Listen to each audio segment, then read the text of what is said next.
Hello everyone, welcome to my channel Systematic Study.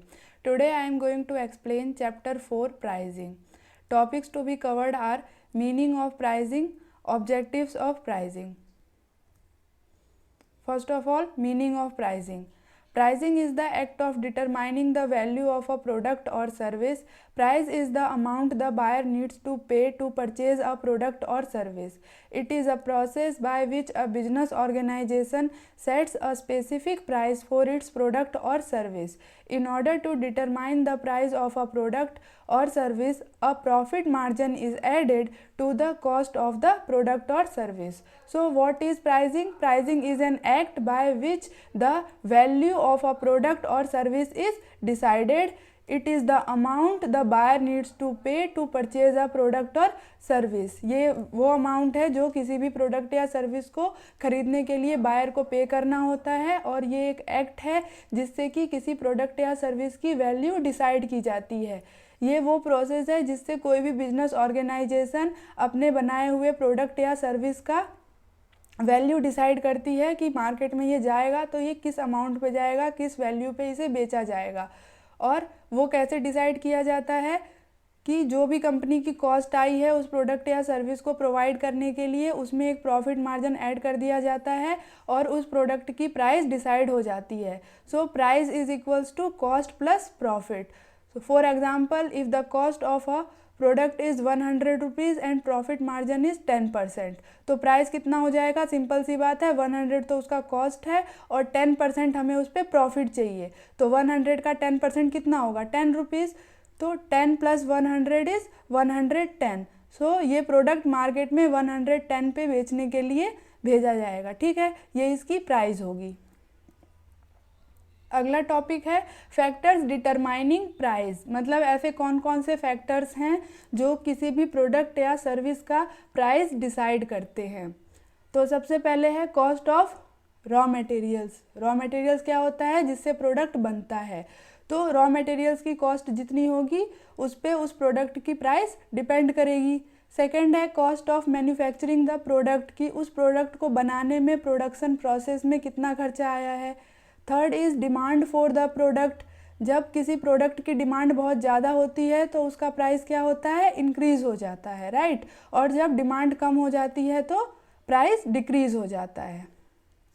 Price of the competing firms, कि हमारे जैसे और जो कंपनियां हैं जो सिमिलर टाइप का प्रोडक्ट बना रही हैं वो कितना प्राइस रख रही हैं, उस हिसाब से प्रोडक्ट का प्राइस रखा जाता है. क्योंकि अगर हमारे जो कंपीटिंग फर्म्स हैं वो कम प्राइस पे उस प्रोडक्ट को बेच रही है तो हमारा प्रोडक्ट बिकेगा ही नहीं, कोई खरीदेगा ही नहीं, right. So price of the competing firm decides the price of the product. Fifth है purchasing power of the consumers, कि जिस ग्रुप को हम टारगेट करके वो सामान बना रहे हैं उनकी परचेजिंग पावर कितनी है. जैसे कि जब टाटा नैनो लाया गया था तो वो मिडिल क्लास लोगों के लिए लाया गया था, इसीलिए उसकी प्राइस कम रखी गई थी. उसका जो टारगेट मार्केट था उसके कंज्यूमर्स की परचेजिंग पावर कम थी, है ना. इसीलिए वो इकोनॉमिकल था और उसका सबसे ज़्यादा फ़ायदा ये था कि वो इकोनॉमिकल कार थी, इसीलिए लोगों ने उसे ख़रीदा. इंटेंडेड प्रॉफिट मार्जिन, की कंपनी उस प्रोडक्ट पे कितना मार्जिन चाहती है. अगर वो प्रॉफिट ज़्यादा चाहती है तो प्राइस ज़्यादा होगा, सिंपल सी बात है, और प्रॉफिट कम चाहती है तो प्राइस कम होगा. Seventh is government regulations. Government regulations कैसे अफेक्ट करती है प्राइस को, कि कई बार गवर्नमेंट किसी प्रोडक्ट का मैक्सिमम प्राइस डिसाइड कर देती है जिसे कंट्रोल प्राइस या सीलिंग प्राइस बोलते हैं. तो सेलर उस प्राइस से ज़्यादा नहीं ले सकता है. ठीक है. एट्थ है marketing method used by the company, कि कंपनी उस प्रोडक्ट को मार्केट में बेचने के लिए किस मेथड का यूज़ कर रही है. एग्जाम्पल के लिए, अगर कोई मैन्युफैक्चरर है वो प्रोडक्ट बनाता है और उसे सीधा ऑनलाइन सेल कर देता है, बेच देता है, तो वो प्रॉफिट मार्जिन कम होगा और उस प्रोडक्ट का प्राइस कम होगा क्योंकि उसके बीच में मिडल मैन नहीं होंगे. जबकि वहीं पे एक दूसरा मैन्युफैक्चरर है, वो अपने प्रोडक्ट को पहले होलसेलर को बेचता है, फिर होलसेलर उसमें अपना प्रॉफिट मार्जिन लगा के रिटेलर को बेचता है, रिटेलर उसमें प्रॉफिट मार्जिन लगा के फिर कस्टमर को बेचता है. तो इस प्रोडक्ट का प्राइस ज़्यादा होगा, है ना. सो ये सारी चीज़ें किसी भी प्रोडक्ट की प्राइस को डिसाइड करती है. आगे बढ़ते हैं. अगला टॉपिक है ऑब्जेक्टिव्स ऑफ प्राइसिंग. तो ये इम्पॉर्टेंट है, इससे कई बार एग्जाम में क्वेश्चन आ चुका है. पहला है to maximise current profit. Pricing का पहला ऑब्जेक्टिव क्या होता है कि कंपनी की प्रॉफिट को मैक्सिमाइज किया जाए, कंपनी ज़्यादा से ज़्यादा प्रॉफिट अर्न करे। Second is to earn target return on investment. Return on investment क्या होता है कि कंपनी के ओनर ने उसमें जितना पैसा लगाया है उस पर उसे कितने % का रिटर्न मिल रहा है। मान लीजिए कोई सोल प्रोप्राइटर है और उसने अपनी दुकान खोली है और उसमें उसने 5 लाख रुपए इन्वेस्ट किए हैं। अब वो चाहता है कि उस पर उसे 10% का रिटर्न मिले कम से कम। तो 5 लाख का 10% कितना हो गया, 50,000 रुपये। तो वो अपने प्रोडक्ट का प्राइस इस तरीके से डिसाइड करेगा कि उसे कम से कम 50,000 रुपये मिले वहाँ से, ठीक है। तो ये होता है to earn target return on investment. Third is to increase sales and market share of the company. तो थर्ड ऑब्जेक्टिव क्या है कि सेल इंक्रीज हो।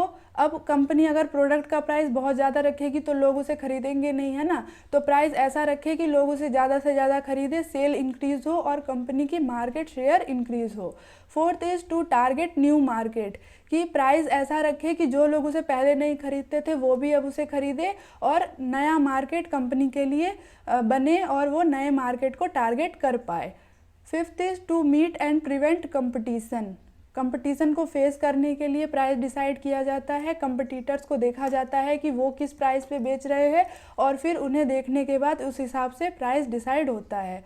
Sixth is to satisfy customers, कि प्राइस ऐसा रखा जाए कि कस्टमर सेटिस्फाई हो, उन्हें लगे कि जो प्रोडक्ट उन्होंने जिस प्राइस पे ख़रीदा है वो उसे डिज़र्व करता है। उन्हें ऐसा ना लगे कि उन्हें चीट किया गया है, क्योंकि अगली बार फिर वो प्रोडक्ट नहीं खरीदेंगे।